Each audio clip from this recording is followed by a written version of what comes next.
C'est ça. Donc aujourd'hui, nous allons parler, nous allons commencer un thème. Donc nous allons commencer ce thème aujourd'hui. Donc on va parler des malédictions. On va parler des malédictions, on va commencer ce thème aujourd'hui. Donc nous allons parler des malédictions. C'est très important de connaître un peu ce que la Bible dit. Qu'est-ce que Dieu dit concernant les malédictions? Qu'est-ce qui se passe? Est-ce que Dieu peut maudire une personne? Qui peut maudire une personne? C'est Dieu ou bien le diable qui peut maudire une personne? Donc voilà pourquoi aujourd'hui on va commencer ce grand thème, les malédictions. Donc on va commencer ça aujourd'hui. Dieu voulant, on va voir ça en 2 parties ou peut-être 3 parties. Tout dépend de Dieu, la manière que Dieu va nous guider. Sinon on va voir ça peut-être en 2 parties ou 3 parties même peut-être, je ne sais pas. La manière que Dieu va nous guider. Donc aujourd'hui on va commencer avec ce grand thème, les malédictions. Les malédictions, voilà. On entend souvent parler de ça, les malédictions, malédictions. Ah, c'est quoi les malédictions? La malédiction, c'est quoi? C'est l'action de maudire. Voilà, la malédiction, c'est l'action de maudire une personne. L'action de maudire. Et maudire, c'est quoi? C'est, lorsque je vois le dictionnaire, on nous a dit quoi? Maudire, c'est lancer des imprécations contre quelqu'un pour qu'il lui arrive du mal. Lancer des imprécations contre quelqu'un pour qu'il lui arrive du mal. Maudire une personne, c'est souhaiter le mal à une personne. C'est souhaiter le mal. Et comment se passe la malédiction? La malédiction se passe aussi par des paroles. Juste en parlant, lorsque tu déclares certaines choses, tu dis quelque chose, tu peux maudire une personne. La malédiction peut venir dans la vie d'une personne, peut venir dans la famille, peut venir dans ton enfant, sur ton enfant. La malédiction peut tomber sur ton enfant, tes soeurs, tes frères, ta maman, papa, ainsi de suite. Parce que tu as déclaré des mauvaises paroles. La malédiction, en fait, c'est dire des mauvaises choses, en fait. Déclarer des mauvaises paroles. Parce que quand tu souhaites du mal à quelqu'un, ça veut dire que la personne souhaite des mauvaises choses à la personne. Donc, la personne va déclarer donc des mauvaises choses à la personne. Et nous, les enfants de Dieu, bien sûr, on ne maudit pas. Nous, on ne maudit pas. On va voir un peu ça dans la Bible parce que c'est très important. On va voir que Dieu maudit. Dieu maudit, il peut maudire une personne. Dieu peut maudire une personne, oui. On voit ça un peu étrange. C'est un peu étrange tout ça. C'est étrange. Est-ce que Dieu peut maudire une personne? Oui, Dieu peut maudire une personne. On va voir ça dans la Bible. On va voir ce que Dieu dit. Et après la deuxième partie, bon, on va voir maintenant les malédictions venant du diable. Parce que le diable peut maudire une personne à travers ses disciples. C'est pas le diable lui-même, hein, à travers les disciples, ses disciples qui sont lesquels? Les sorciers. Les gens qui ont pactisé avec le diable, les gens qui sont influencés par Satan, qui sont utilisés par le diable Satan. Ces gens, cela peuvent maudire une personne. Mes frères et sœurs, nous voyons parfois des phénomènes bizarres dans la famille. Il se passe des choses bizarres dans la famille. Qu'est-ce qui se passe? Vous allez voir que non, papa il avait telle maladie. Les enfants aussi ont la même maladie. Et toutes les générations ont la même maladie. Mais qu'est-ce qui se passe? Mais pourquoi ils ont tous la même maladie, même maladie, même maladie? Qu'est-ce qui se passe? Ça, c'est ce qu'on appelle la malédiction. Il y a une malédiction sur la famille. Donc, il y a quelque chose de pas bien qui se passe sur la famille. Ça, on appelle ça la malédiction. Donc, on va voir, mes frères et sœurs, la première partie, on va voir la malédiction venant de Dieu. Donc, on va voir la malédiction venant de Dieu. Ah, c'est ça, mes frères et sœurs. Donc, Dieu peut maudire une personne. Mais il y a aussi une solution, bien sûr. Quand Dieu maudit une personne, il y a aussi une solution. On va voir aussi les solutions, bien sûr. Parce qu'il y a des gens parfois qui vivent des choses pas bien. Pourquoi? Parce que quelque part, c'est la main de Dieu qui est sur ces personnes-là. Voilà pourquoi ces personnes-là vivent des choses pas bien. C'est parce que la main de Dieu est sur ces personnes-là. On va voir aussi la solution. Qu'est-ce qu'il faut faire? Bien sûr, lorsque la main de Dieu est sur toi, la main de Dieu est sur ta famille, qu'est-ce qu'il faut faire? Bien sûr. Et même chose pour le diable aussi. Quand le diable vous attaque, vous maudit par les sorciers, les gens mauvais, tout ça, on fait des choses pas bien contre toi, tout ça. Et qu'est-ce qu'il faut faire? Est-ce qu'il y a une solution? Oui. Dans tous les cas, les 2 cas, il y a une solution. Les 2 cas, il y a une solution. Voilà, c'est ça. Donc aujourd'hui, on va commencer. Donc, on va commencer en lisant la parole de Dieu qui se trouve dans Genèse. On va repartir au commencement de toutes choses. Le commencement de toutes choses s'appelle quoi? Le livre là, ça s'appelle ça. Comment on appelle ça?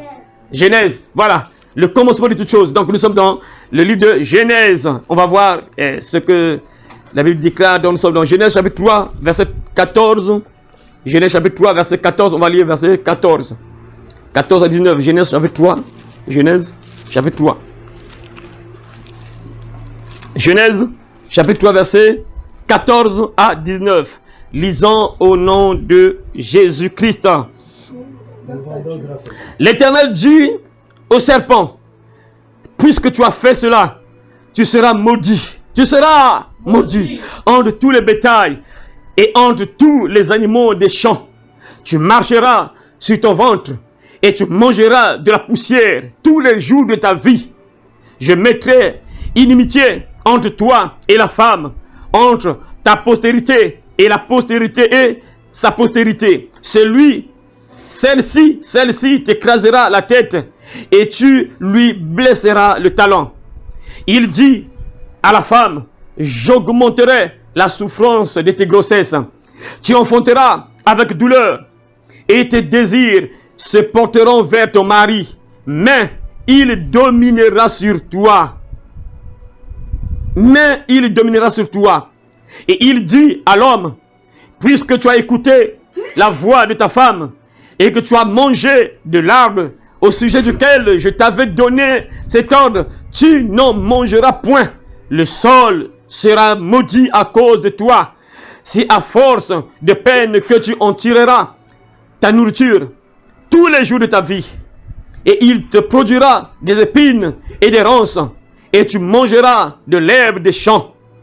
C'est à la sueur de ton visage que tu mangeras du pain, jusqu'à ce que tu retournes à la terre d'où tu as été tiré, d'où tu as été pris ou tiré, bien sûr.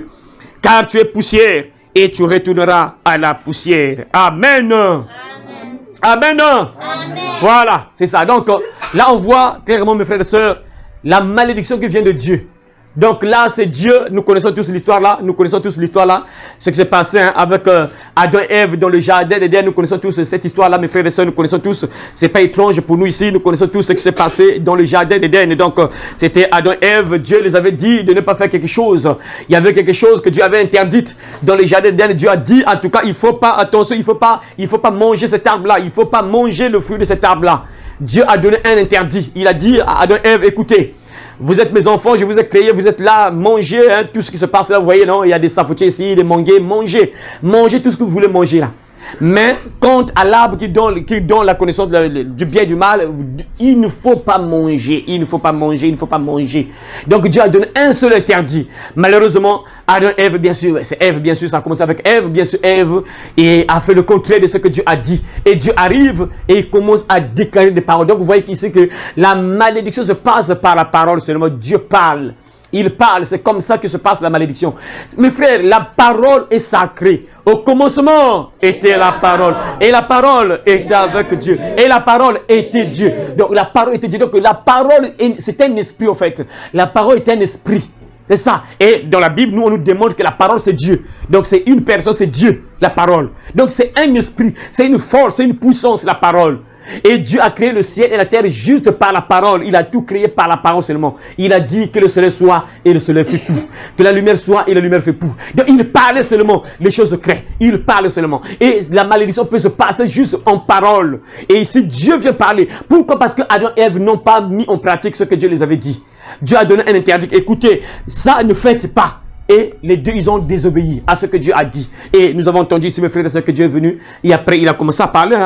Il a demandé à Ève, mais qu'est-ce qui se passe là? Il a appelé Adam et Ève. Mais qu'est-ce qui se passe après? Dieu remarque que non, ils étaient nus, tout ça. Après, il dit, mais qu'est-ce qui se passe? Qu'est-ce qui se passe là? C'est le serpent. Et c'est là où Dieu commence à parler au serpent. Il dit que non, l'Éternel dit au serpent, puisque tu as fait cela, tu seras maudit. Tu seras maudit. Et tu seras maudit. Et lorsqu'on dit maudit, ça veut dire que des mauvaises choses vont t'arriver. Tu vas vivre des malheurs. C'est ça la malédiction. La malédiction, en fait, ce sont des malheurs qui arrivent à une personne. Donc, quand tu vois que la personne vit des malheurs, c'est-à-dire qu'il y a une malédiction sur la personne. Et cette malédiction peut venir soit de Dieu ou soit du diable, bien sûr, par les sorciers, les gens du monde, tout ça qui travaille avec le diable, Satan, bien sûr. Donc, la malédiction, quand on voit quelqu'un qui vit des choses pas bien, des malheurs sur malheurs, ça veut dire que cette personne est maudite. Cette personne est maudite, c'est ça la malédiction. Donc c'est des choses pas bien qui arrivent à une personne. La personne vit des choses pas bien. Et Dieu va dire au serpent que désormais tu vas romper. Donc ça veut dire que peut-être que le serpent marchait, on ne sait pas si le serpent était debout. On ne sait pas pourquoi. Il dit que tu vas romper ton ventre, tu vas romper sur ton ventre. Sûrement peut-être le serpent était debout. Peut-être qu'il était debout, il était peut-être une personne, peut-être je ne sais pas. Bon, on ne sait pas exactement, mais c'est sûr qu'il était peut-être debout. Après Dieu dit, tu vas me le romper. Et il commence à romper maintenant le serpent. Et après, ça ne s'arrête pas là. Il voit maintenant la femme. Hein. Et c'est là où Dieu commence à dire, si vous voyez que les sœurs parfois mettent au monde difficilement, il faut des douleurs. C'est bizarre, et pourtant la femme peut mettre au monde comme ça, mais il faut qu'il y ait des douleurs. Ça, c'est parce que Dieu avait maudit la femme. Il a maudit, puisque tu as fait ça, tu n'as pas obéi à ma voix. Désormais, tu vas souffrir pour mettre au monde. Tu dois souffrir maintenant, tu dois avoir des douleurs pour mettre au monde. Voilà pourquoi toute femme a des douleurs pour mettre au monde. Donc c'est une malédiction que Dieu a établie. C'est comme ça, parce que Adam et Ève ont désobéi à ce que Dieu les avait dit de faire. Voyez. Donc si les sœurs ont mal pour mettre au monde, c'est parce que c'est cette malédiction qui vient depuis du jardin d'Éden. Ah, c'est ça mes frères et sœurs. Donc, et après, ça ne s'arrête pas là. Hein. il va dire quelque chose, écoute encore, il y a des détails très importants ici. Il dit encore, tu enfanteras avec douleur et tes désirs se porteront vers ton mari. Vous allez voir que les désirs de la femme sont portés vers son homme. Donc voilà pourquoi la femme est dépendante de l'homme. Parce que c'est comme ça que Dieu a établi ça. C'est quelque part une malédiction. Dieu dit tes désirs se porteront vers ton mari. Et il dit encore quelque chose d'autre. Il dominera sur toi. Donc ça c'est une malédiction. Au début donc sûrement l'homme et la femme ils étaient corrects. Il n'y avait pas que non lui c'est le chef, lui quoi. Non, ils étaient pour eux bien tranquilles là.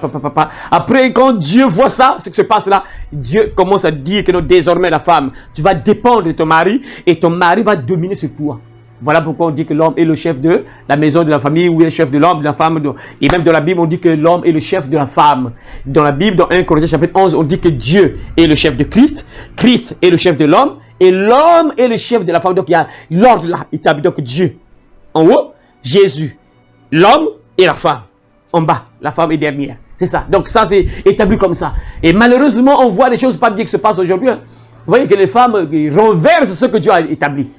Des femmes qui se rébellient, des rebelles, de véritables rebelles aujourd'hui. Et jusque même dans l'église, dans le temple, hein, les femmes sont rebelles et refusent de respecter ce que Dieu a dit.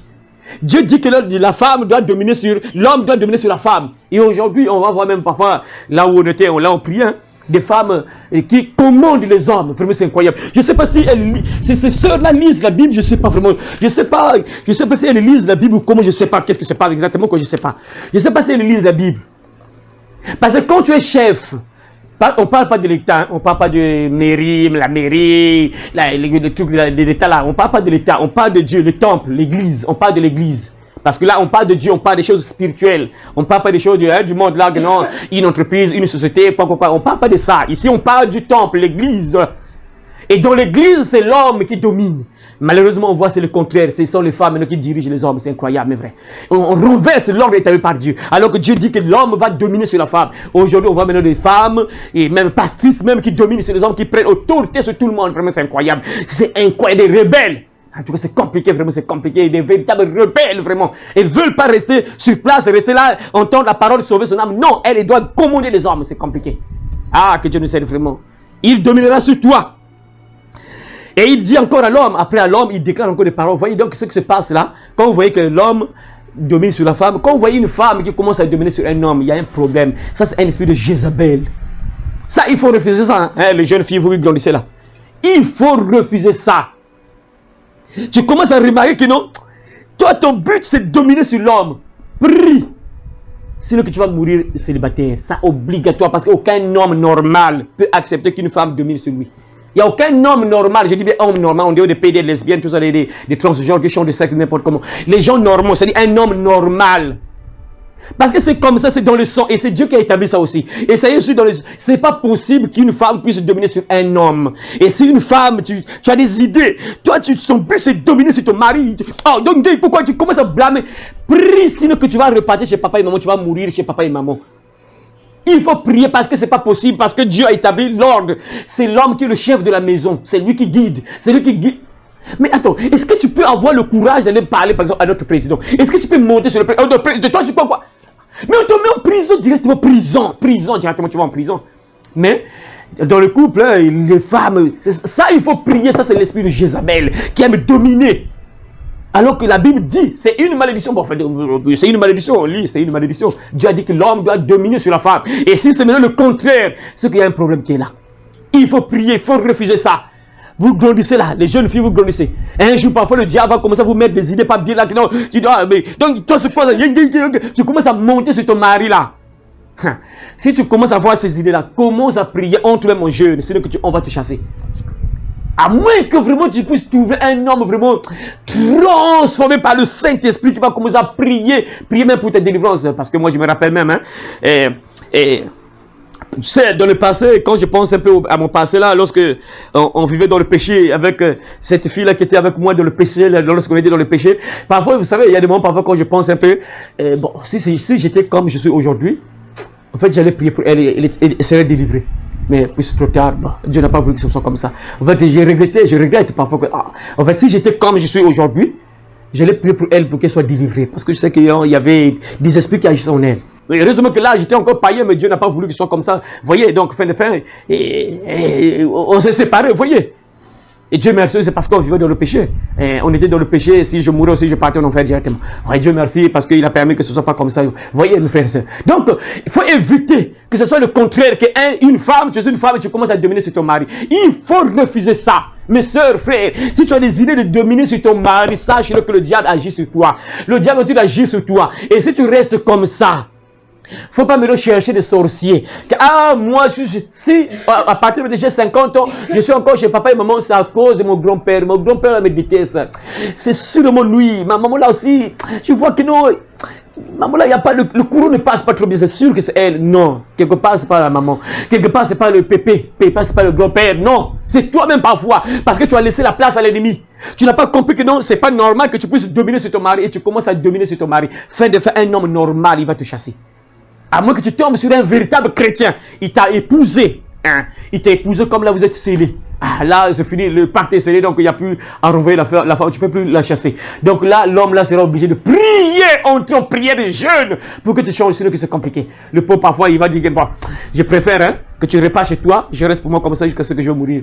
Je ne vais plus me marier. Parce que quand tu te sépares d'une femme, quand tu es marié pour un chrétien, quand tu es marié, tu donnes la femme, bah, vous êtes scellé. Plus question de se séparer. Jamais vous allez divorcer. Même si tu découvres que ta femme c'est une sorcière, tu restes avec elle jusqu'à la mort.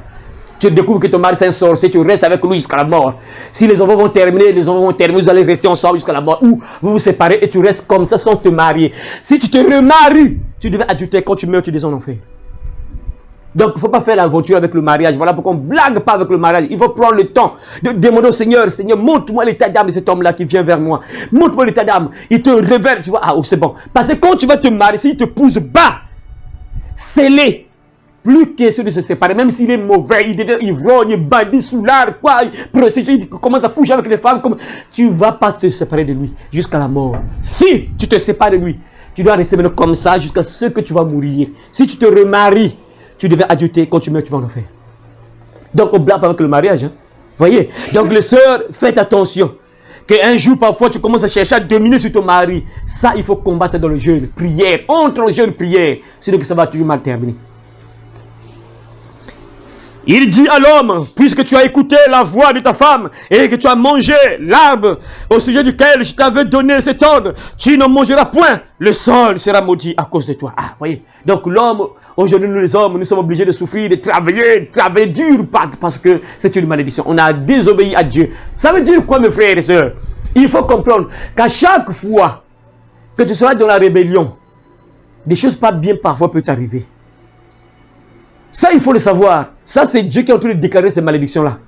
Donc, à chaque fois que tu vis dans des choses abominables, des choses pas bien, des choses pas bien peuvent t'arriver. Parce que dès que tu fais des choses pas bien, à chaque fois que tu es en train de faire des choses pas bien, des choses mauvaises peuvent t'arriver. Parce que, vous voyez ici, mes frères et sœurs, que lorsque Adam et Ève ont désobéi et Dieu a déclaré des malédictions sur eux. Voyez, mes frères et sœurs. Pourquoi? Parce qu'ils ont désobéi. Ah, il y a des gens qui peuvent me dire que non, moi je suis un enfant de Dieu, je suis chéri de Dieu. Non. Vous savez ce qui s'est passé avec David? David a désobéi à Dieu. Il a fait quelque chose de mal. Il a pris la femme de lui, la femme d'un soldat. La femme de son soldat, il a commencé à coucher avec la femme de son soldat. Et il a même envoyé son soldat à la mort.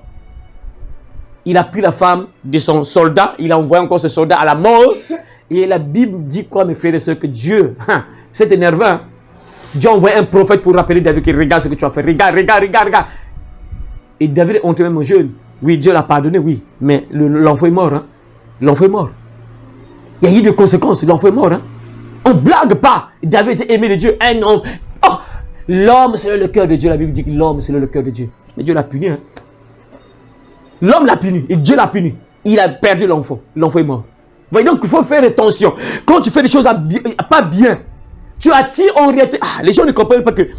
C'est-à-dire, quand tu fais le mal, ça c'est des lois qu'on a établies comme ça, on ne change pas ça. Plus tu fais le mal, au fait tu attires toi-même le mal sur toi-même.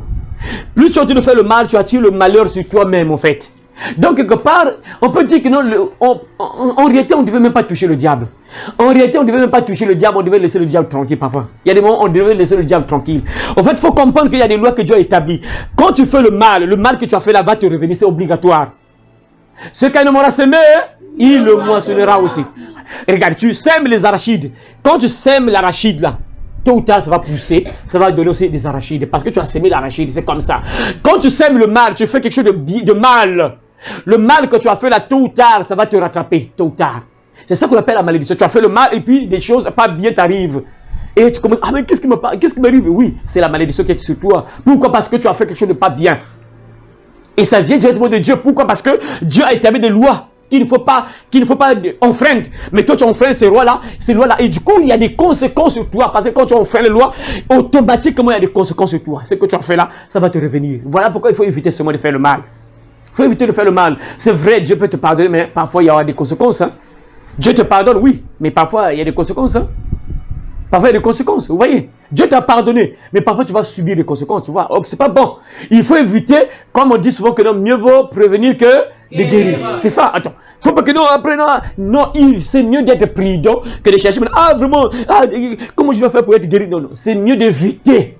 C'est mieux d'éviter. C'est ça, il faut éviter. Et Dieu a donné des lois, il faut éviter de faire ce que Dieu ne veut pas. Et Dieu est en train de déclarer des malédictions sur l'homme. Hein. Désormais, tu vas souffrir pour manger. Le sol sera maudit. Voilà pourquoi nous souffrons les hommes. Pour trouver à manger, c'est compliqué, il faut vraiment souffrir. Il faut travailler dur. Il faut travailler dur. Vous voyez? Tu en mangeras, voilà. Et la Bible dit encore quoi? Il dit encore, puisque tu as écouté la voix de ta femme et que tu as mangé de l'arbre au sujet duquel je t'avais donné l'ordre. Je t'avais donné cet ordre, tu n'en mangeras point. Le sol sera maudit à cause de toi. C'est à force de peine que tu en tireras ta nourriture tous les jours de ta vie. Tous les jours de ta vie. Vous voyez, c'est tous les jours de ta vie. Hein. Tous les jours de ta vie. Donc l'homme doit souffrir pour avoir quelque chose à manger. Parce que c'est une malédiction qui est là, mes frères et sœurs. Donc il faut comprendre, mes frères et sœurs, qu'il y a des malédictions. Ça vient de Dieu. Hein. Ça, c'est une malédiction qui vient de Dieu. Lisons encore Genèse chapitre 4. Donc le chapitre qui suit. Genèse chapitre 4, verset 11-12. Genèse chapitre 4, verset 11-12. Donc nous sommes là en train de voir les malédictions venant de Dieu. Donc là, c'est Dieu lui-même qui relâche ces malédictions sur la personne. Genèse chapitre 4, verset 11-12. La Bible dit encore quoi? Maintenant tu seras maudit. Maintenant tu seras maudit. De la terre. De la terre. Qui a ouvert sa bouche. De la terre qui a ouvert sa bouche. Pour recevoir. De la main le sang. De la main le sang. De ton frère. De ton frère. Quand tu cultiveras le sol. Il ne te donnera plus sa richesse. Il ne te donnera plus sa richesse. Tu seras errant. Tu seras errant et vagabond sur la terre. Voilà, c'est bon. Merci, merci frère. Là, on connaît tous l'histoire là, c'est quoi? L'histoire de Caïn et Abel. Caïn et Abel. Vous connaissez l'histoire là? Caïn et Abel. Vous connaissez? Caïn et Abel, ils étaient comme vous deux là, béni. Ils étaient comme Caïn et Abel. Hein? Voilà. Ils étaient des frères, grands frères et petits frères. Donc les deux enfants de Adam et Ève. Donc les deux enfants de Adam et Ève. Ils étaient petits frères et grands frères. Donc, après, il y a eu un moment où ils ont fait l'offrande à Dieu. Après, Caïn, lui, il remarque que non, l'offrande d'Abel était agréée par Dieu. Ah, colère! Il s'est énervé. Après, il a tué son propre frère, Abel. Son propre frère. Et lorsqu'il a tué son propre frère Abel, vous voyez, là, ça c'est la malédiction qui vient directement de Dieu. C'est-à-dire, chaque fois qu'une personne tue, tu fais couler le sang. C'est pas le diable qui va te punir. C'est vrai que les démons peuvent profiter de ça aussi. Hein? Les démons, c'est parce qu'ils cherchent des portes. Quand tu ouvres une porte, ils profitent aussi de venir entrer dans ta vie. Ils profitent. Mais en réalité, c'est Dieu d'abord qui commence à agir. Quand tu fais couler le sang, automatiquement, c'est la main de Dieu qui est sur cette personne-là. Le diable aussi, après, va profiter. Les démons vont profiter après. Parce que quand tu devais assasser, les démons vont te posséder. C'est obligatoire. Les démons vont te posséder, c'est obligatoire. Ici, vous voyez, Caïn a tué son frère. Et là, Dieu vient déclarer des malédictions sur Caïn. Puisque tu as fait ça. Et après, Caïn ne savait pas d'abord, lorsqu'il a tué, lui se disait que non, c'était fini. Hein. Après, subitement, il entend une voix qui l'appelle. Caïn! Caïn! Caïn! Où est ton frère Abel? Dieu demande à Caïn, ton frère, il est où? Ah, Seigneur. Voyez, ça fait mal, hein? Ça fait mal, hein? Dieu descend, il vient demander, ton frère, il est où? Je vois plus ton frère, il est où? Ah, c'est pas bon, je sais pas, les gens qui tuent là. Ah, il faut que tu sois possédé parce que faire couler le sang, tu es juste, normal. Non, il y a le diable qui agit sur la personne. Tu ne peux pas faire couler le sang comme ça. C'est qu'il y a le diable, les démons qui agissent déjà sur toi, qui t'influencent ou bien qui sont déjà dans le corps de la personne parce que faire couler le sang comme ça, comme une soeur, tu es enceinte là, tu dis que non, je dois assassiner le bébé là. Et tu cherches de l'argent, donne-moi de l'argent, 1000 francs. Ah, s'il te plaît, donne-moi 5000. Comment il y a longtemps? S'il te plaît, j'ai une situation là, tu peux m'envoyer 10 000 là, j'ai vraiment un problème compliqué, s'il te plaît, j'ai les dossiers à faire, on te l'a vraiment, papa n'a pas l'argent, maman n'a pas l'argent, tu peux m'envoyer 10 000 là, alors que les 10 000 là, elle fait la collecte pour assassiner le bébé. Si on te demande l'argent, après tu récoltes l'argent, tu vas à la clinique, tu dis au docteur, je suis venu pour assassiner le bébé là. Ah, la sœur a le diable déjà avec elle, ça c'est clair. Tu fais couler le sang. Ça dit ça, il faut savoir que le diable agit sur la personne. Ça, il faut le savoir.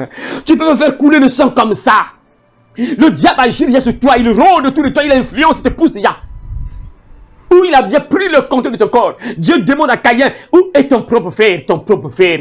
Papa, moi, frère Angé Moussi. Frère Angé Moussi. Frère Angé Moussi, vous avez savoir les grands frères, petits frères, je ne sais pas. Mais frère Angé, où est le frère Angé? Ton frère, je ne le vois pas, il est où? Et Caïn dit quoi? Je ne sais pas. Si je regardais, mais vraiment, Caïn, je ne sais pas, il était comment, c'est vraiment, je ne sais pas. Toi-même, tu n'as pas peur. Une voix qui parlait comme ça, bon, on n'a pas donné de détails si c'est un ange qui est venu parler à Caïn comme ça, ou bien il entendait juste la voix comme ça, parce que Dieu, quand il parle, parfois c'est un ange qui parle, mais on dit que l'Éternel parle, mais c'est l'ange qui parle en fait. Mais on ne sait pas là si c'était un ange qui était devant lui, ou bien c'est juste une voix qui sortait comme ça. Mais bon, si c'est un ange, tu n'as pas à avoir peur. Ah, mais celui-là, il sort d'où? Mais comment il veut me dire des choses comme ça? Logiquement, il devait avoir peur. Ou bien, si c'est une voix qui sort comme ça, Caïn, où est ton frère?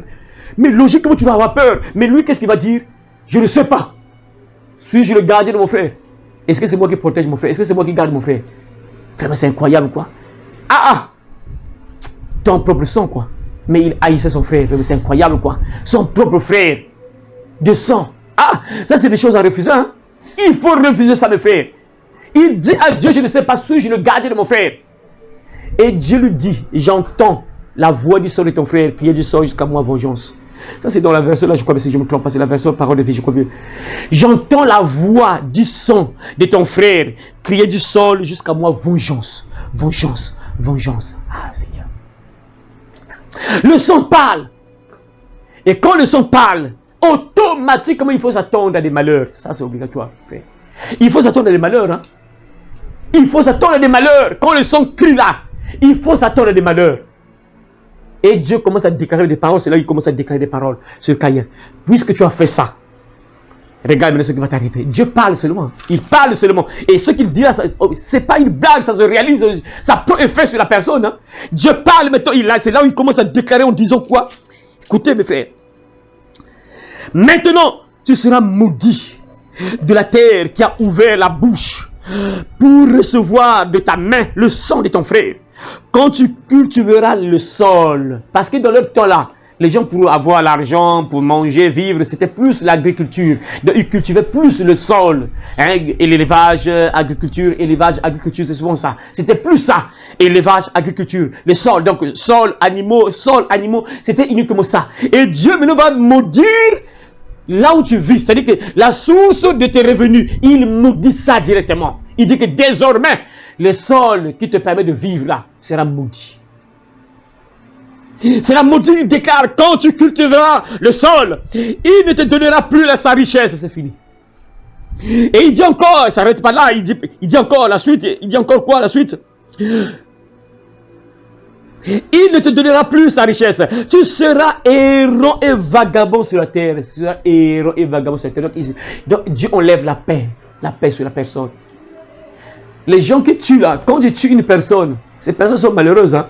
Il y a une malédiction sur la personne. Voilà pourquoi j'ai entendu même que non, les Arabes là, parfois lorsqu'ils sont en train d'exécuter les gens, il faut bander les yeux des hommes. Il faut bander les yeux pour que la personne ne te voit pas. Parce que si la personne te voit, et selon eux, que non, tu vas voir son visage tous les jours de ta vie, tu vas plus dormir, ça va compliqué, il va te voir partout. Donc, voyez, donc, mais ça c'est zéro. Quand tu fais ça, mais Dieu qui t'a créé, sa main est automatiquement sur toi.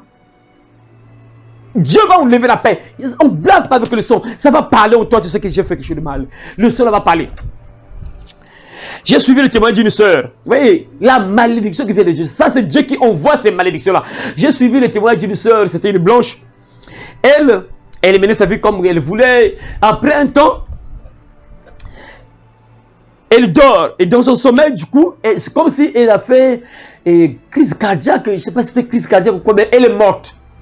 Et lorsqu'elle est morte, mes frères, mes sœurs, la sœur là commence à entendre son bébé qu'elle avait assassiné dans son ventre, qui commence à crier. Le bébé là commence à crier. Et elle entend la voix du bébé qu'elle avait assassiné parce qu'elle avait fait l'avortement. Et elle entend la voix de ce bébé là. Le bébé là commence à crier dans sa maison. Et il change de chambre. Toutes les chambres, elle entendait la voix du bébé là qu'elle avait assassiné. Vous voyez, le son parle, mes frères. On blague pas avec ça. Et automatiquement, vous allez voir que la personne sera maudite. Hein? Et des choses pas bien vont arriver dans la vie de la personne. Pourquoi? Parce que la personne a fait des choses pas bien devant le Seigneur. Voilà pourquoi il faut éviter de faire le mal. Dieu va maudire Caïn, c'est fini ce que tu vas faire. Voilà pourquoi vous allez voir qu'il y a des gens parfois, ils cultivent, mais ça ne lui donne pas. Les autres, parfois, ils ont cultivé un sac. Les autres ont cultivé un sac également, mais eux, ils ont récolté parfois 10 sacs, mais toi, tu n'as rien. Parfois, juste un sac. Parfois, tu as juste récupéré le sac en question, ou bien tu as même perdu. Tu as récupéré seulement demi-sac, alors que tu as planté un sac. Au lieu de recueillir, par exemple, 10 sacs, 20 sacs, mais non, toi, tu récoltes parfois un demi-sac. Donc, malédiction. Pendant que les autres qui sont autour de toi ont reçu beaucoup d'arachides. Mais toi, tu n'as pas beaucoup récolté. Pourquoi? Parce que quelque part, il y a la malédiction sur la personne. Vous allez voir que la personne fait des efforts pour travailler. Il travaille. Mais il n'y a pas d'avancement. Tu sens qu'il y a un blocage, un mur. C'est-à-dire tu te bats, tu t'efforces, mais c'est-à-dire tu n'avances pas. C'est que la personne est parfois maudite. Il y a la main de Dieu parfois qui est sur la personne. Tu travailles, tu fournis des efforts, mais tu ne reçois rien, tu récoltes peu. Tu travailles, tu sèmes beaucoup, mais tu récoltes peu. Tu travailles beaucoup, tu récoltes peu. Voilà une personne qui sort du matin jusqu'au soir. Logiquement, la journée, tu dois pointer. Tu dois revenir chez toi, en tout cas vraiment avec beaucoup d'argent, logiquement. Ou la fin du mois, tu as quand même beaucoup d'argent. Mais il y a des gens, parfois, ils sortent la fin du mois, parfois, avec 30 000 seulement. C'est comme, qu'est-ce qui se passe là? Qu'est-ce qui se passe? Pourquoi? Quelque part, parfois, la main de Dieu sur cette personne-là. Comme Caïn, le sol sera maudit. Désormais, quand tu vas cultiver là, tu vas plus recevoir beaucoup de choses. Donc, ça veut dire qu'il y a des gens parfois, ce qu'ils font là, ça ne marche pas. Pourquoi? Parce qu'il y a la malédiction qui est là. Tu as fait des choses pas bien. Sûrement, les gens vont dire que nous sommes au temps de la grâce. Nous sommes au temps de la grâce. Dieu ne maudit plus. Dieu ne maudit plus. Ok, c'est bon. Essaie d'aller. Va. C'est un féticheur. Si tu ne vas pas subir les conséquences, va faire un pacte avec le diable. Si tu ne vas pas subir les conséquences. Nous sommes au temps de la grâce. Les gens se disent que bon, je suis au temps de la grâce, hein, donc Dieu ne va rien me faire. Donc, Ananias et Saphira. Qu'est-ce qui s'est passé avec Ananias et Saphira? Vous deux là. Ananias et Saphira. Ils ont menti. Hein? Après? Ils sont morts. Voilà. Merci parce que tu as retenu. Même aussi, quand même, c'est bien. Donc, Ananias et Saphira, au temps de la grâce, hein, ils sont venus devant Pierre. Pierre, en tout cas, nous, on a vendu notre champ là, en tout cas, on a vendu notre champ à 50 000, alors qu'ils ont vendu le champ, par exemple, à 200 000. En tout cas, Pierre, en tout cas, nous, en tout cas, vraiment, le champ là, ça va, on a eu un client, il a acheté ça à 50 000, donc, en tout cas, nous, on donne notre contribution, hein, pour aider aussi les pauvres qui souffrent là, on donne notre contribution. Pierre dit, attends, pourquoi tu mens au Saint-Esprit? C'est pas un homme que tu mens, c'est au Saint-Esprit que tu mens. Est-ce qu'il y a ce prix-là que vous avez vendu le champ là? Oh oui, ce prix-là! Il meurt. Ça, c'est la malédiction. Hein. On blague pas. Ça, c'est Dieu qui fait ça. Malédiction, tout, il tombe, il meurt. Sa femme arrive aussi. Pierre nous pose la question. Saphira, dis-moi, est-ce que c'est réellement ce prix-là que vous avez vendu le champ là? Dis-moi, ton mari m'a dit que vous avez vendu le champ à 50 000. Est-ce que c'est vrai que non? Vous avez vendu votre champ à 50 000. Oui, oh oui, c'est ça, c'est à 50 000 qu'on a vendu ça, oui.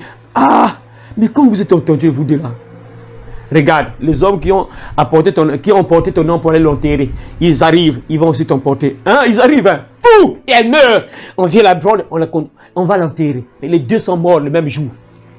Le temps de la grâce, hein, nous sommes au temps de la grâce. Ça, c'est Dieu qui fait ça. C'est pas le diable. Le diable, donc, il est plus tranquille. Ceux-là, ils ont fait ma volonté. Ils sont des menteurs, menteuses. Le diable est tranquille. Là, c'est pas Dieu. C'est pas le diable qui agit. C'est Dieu. Là, c'est Dieu, hein, le temps de la grâce. Parce qu'il y a des gens qui disent que non, bah, moi, je peux mener ma vie comme je veux. Hein, nous sommes au temps de la grâce. Ah, Dieu est devenu gentil. Dieu n'est plus en colère comme au temps de le temps de Moïse. Là, ah, le temps de Moïse, c'était compliqué. Mais là, Dieu est devenu gentil. Merci Jésus. En tout cas, Dieu, oui, c'est vrai. Quelque part, Dieu il est devenu un peu gentil quand même. Grâce à Jésus, bien sûr. Grâce à son sacrifice, Dieu est devenu quand même un peu gentil. Parce que les choses qui se passaient dans l'Ancien Testament, c'était pas bon. Hein. C'était pas bon. Dieu qui tue 23 000 personnes un seul jour. Imaginez. 23 000 personnes un jour. Ils ont commis l'impudicité. Dieu relâche le paix. Ils meurent de 20. Est-ce que vous comprenez? 1000, 100, 203, 1000, 2000, 3000, 4000, 5000, 6000, 7000, 8000. 23 000 personnes meurent un seul jour seulement. Ça, c'est Dieu. Là, Dieu, quand même, hein, oui, c'est vrai, là, la colère est un peu abaissée parce qu'il y a Jésus qui est là. Jésus qui intercède pour nous. Voilà pourquoi la colère, mode colère un peu, on a un peu bloqué le mode colère là. Heureusement. Donc, que Dieu t'aide à comprendre cela, mon frère, ma soeur, que Dieu envoie des malédictions, mon frère, ma soeur.